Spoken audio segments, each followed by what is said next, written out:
Welcome back to Qtronics.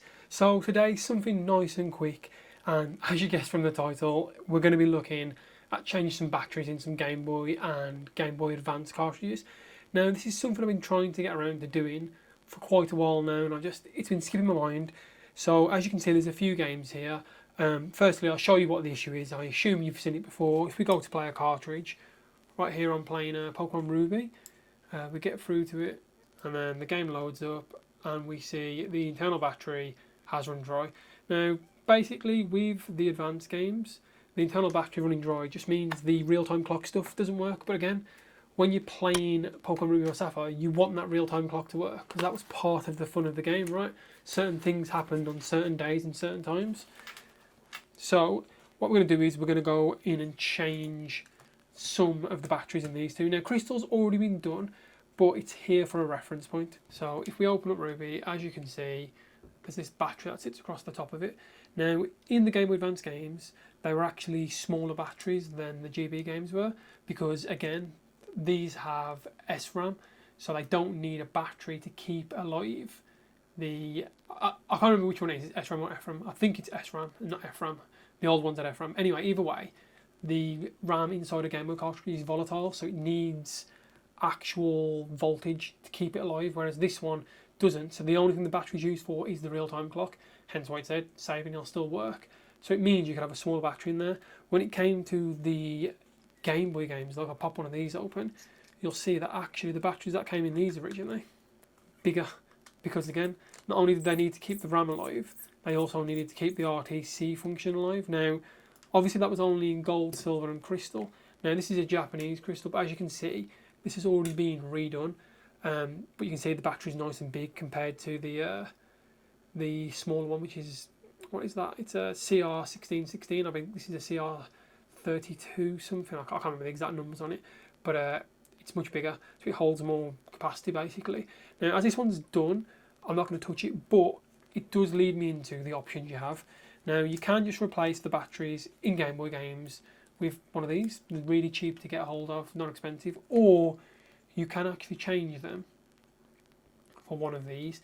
Now this basically lets a battery sit in it, and when it comes to changing the battery next time, it's really easy. Now you will get your time cut down by about half, so it'll last 10 years rather than 18 to 20, but in 10 years time you flip the battery out, flick it back in, nice and easy. Now I believe this Gold has already been done as well, as I picked it up recently, but I want to put a socket on it. So we're going to get the Gold out, flick that off. I'll keep that though, because it still works, but I want to put a socket on it, because again, it means it's easy to change in the future. Now, the only reason I'm saying I'm going to put a socket on Gold and not Crystal is because obviously Crystal has a see-through case, and for me, I don't want this on show. Now yes, Ruby has the case, but again, the batteries in the GBA are smaller anyway, so I don't mind doing it. But for Crystal, I want to leave it as it is, so I won't be changing this to a socket, but I just wanted to show you it for reference of what size it was. And obviously, the back of Japanese Crystal has the iconic Suicune's symbol on it, which I think is phenomenal. Right, I'll get this put back together, I'll get the soldering iron out, and I'll show you how we're doing it. So I'll catch you in a moment. Right then, I've got my iron out. Now with this, we need very little tools. A bog standard iron from Amazon will work. I've got mine set to 350, but any bog standard one from Amazon will probably do this job. I have got some flux, and I've got some solder, and the tip for this is actually quite a big tip again, because we're not dealing with delicate things here. We've got two massive ground pads, we've got two massive pads either side, so we don't really have to worry about anything. I am going to use flux though, because it just makes it easier, so why wouldn't you? So first things first, you want to get the battery off. Now, we are dealing with batteries, right? So this one is dead, so we're probably alright to just poke it, get it off, but again, we want to try and have the heat on there not too long. We want to get it off quickly. So some tweezers and a bit of heat, and then we want to basically heat one side, pop it up, heat the other side, pop it up, stabilise it a little bit. Again, a little bit more flux, won't hurt it.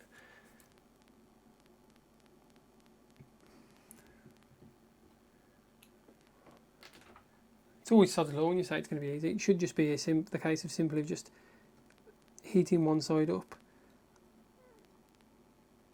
There we go. And keep one side up, and then we literally come over to the other side, and we should be able to just pull this off this time now. There we go. Now I'm just going to give that a visual inspection, make sure I've not touched anything. But these pads have a lot of solder on them now. And obviously this would be a leaded solder from back in the day, so I'm not even going to take that off. We can add a little bit more if we need to, but I don't think we're going to need to. Right, so when it comes to this now, we need to make sure we put the right things the right way. So if you look at this, you'll see on the bottom there's a tab there, and on the side here there's a tab here. Now when the battery sits in it, it's actually negative on the right side here, because negative's on the bottom and then positive's on the top. So we want to make sure we orientate it in the right way, which is like that. So now a little bit of flux, and basically all we're going to do is hold it down with one hand, heat it up, and make sure the solder contacts with it, which it does, and then come round, and again hold it in place.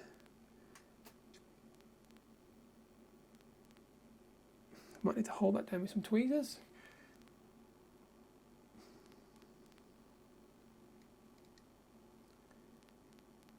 There we go, and then I'll just go back around here and confirm that's okay. Just push this down as we heat it up.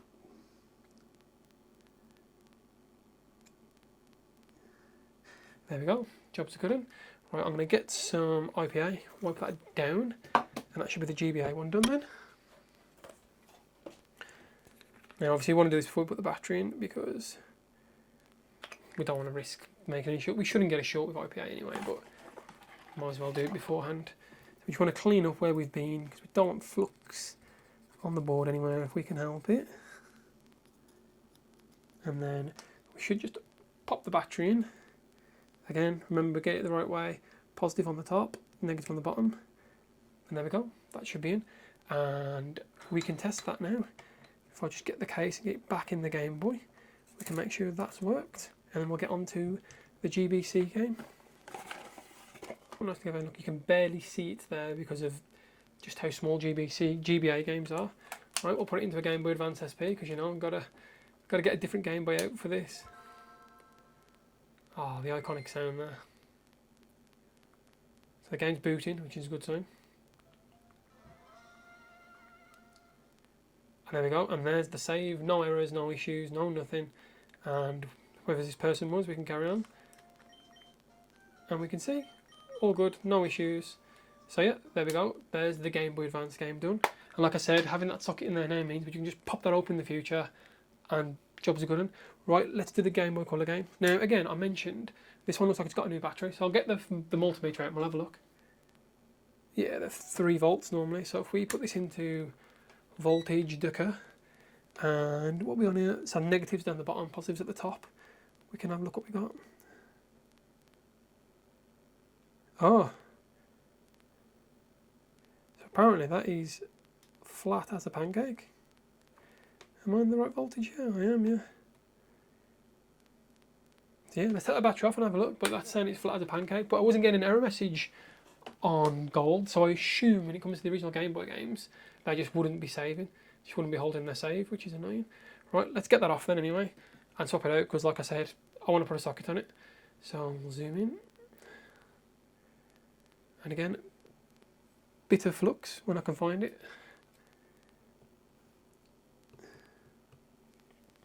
I'm going to check that crystal on my rear as well, just in case. Because again, I assumed you'd get an error message to say there's one side off. And you should be able to pick the battery up again, just be careful not to pierce it. Again, it's not so much of an issue when it's got nothing in it, but I'd rather not have a small fire in my house. So there's that. We will check that in a second, but let's get this socket on first though. And again, like I said, you can see how much bigger that battery was compared to the original, but if this one only lasts 10 years, does it matter? Probably not. You know, no one really thought these game cartridges would still be being used at this point in time.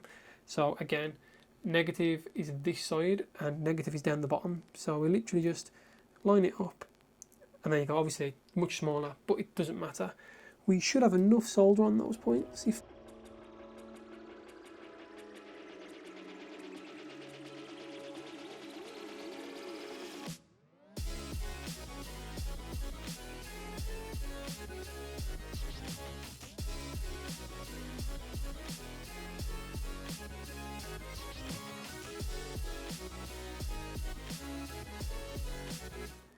Now for this gold, I actually had I'm going to call a Billy bargain.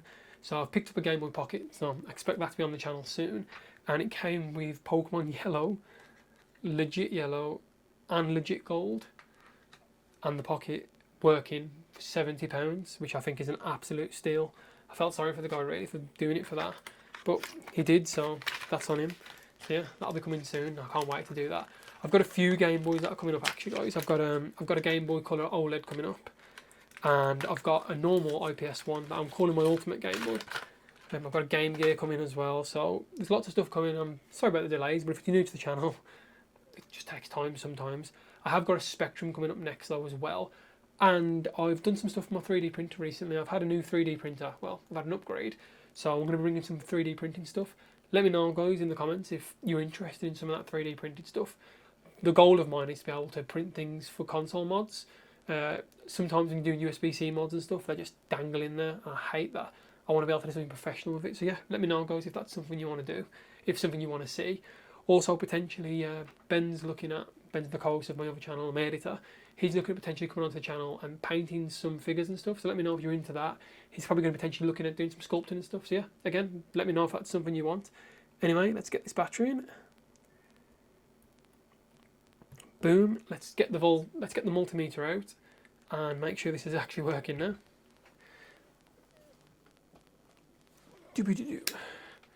Right, voltage DC, negatives at the bottom, positives at the top. Let's have a look. There you go, 3.2 volts. So yeah, let's have a look at this. So positives on the bottom there. So if I literally look at this, I think this was flat as a pancake. Yeah, nothing in there at all. That's so weird that it wasn't actually giving us an error though. But yeah, jobs are good. Oh, I did say I'll check Crystal over here just in case. I'll put gold back in its case for now. And again, though, those batteries are cheap. You can get packs of them quite easily. But yeah, let's just check. While we're here, let's give gold a quick check then, because I've got my tools out. I might as well. Now again, with gold, I will be using a brand new battery like this because I don't want to be able to see the thing, which again, just a thing of mine. I want to see Crystal almost as it's intended. Maybe it's a bit silly, I don't know. Right, let's check the voltage on this.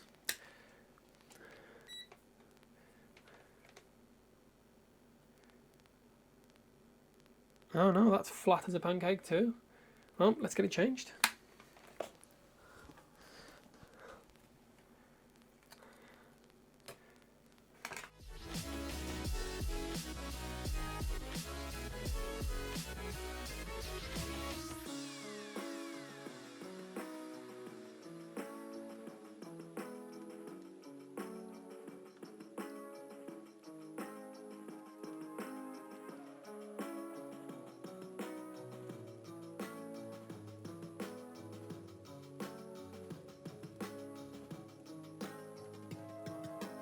Spin around, and then we should be able to heat the other side up. Ideally, we want the solder to come over the top there. Look at that, like that. So I'm going to go back to the other side and make sure the solder comes over the top as well. If there's not enough solder on here, no, that looks fine. Perfect. Right, the soldering iron can go off now. That's it. We're done with that. Let's clean it up, double check it's working now, and then I will get them into the console and finish off with them all working.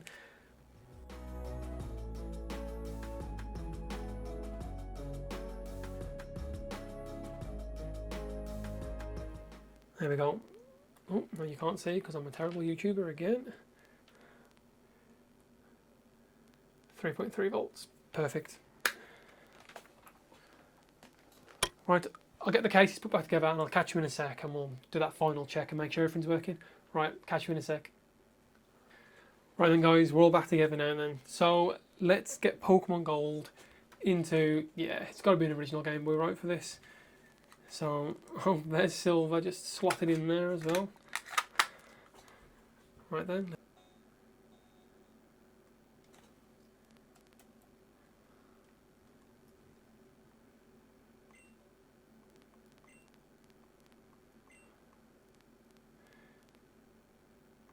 we say it's 10 o'clock and it's 0 minutes.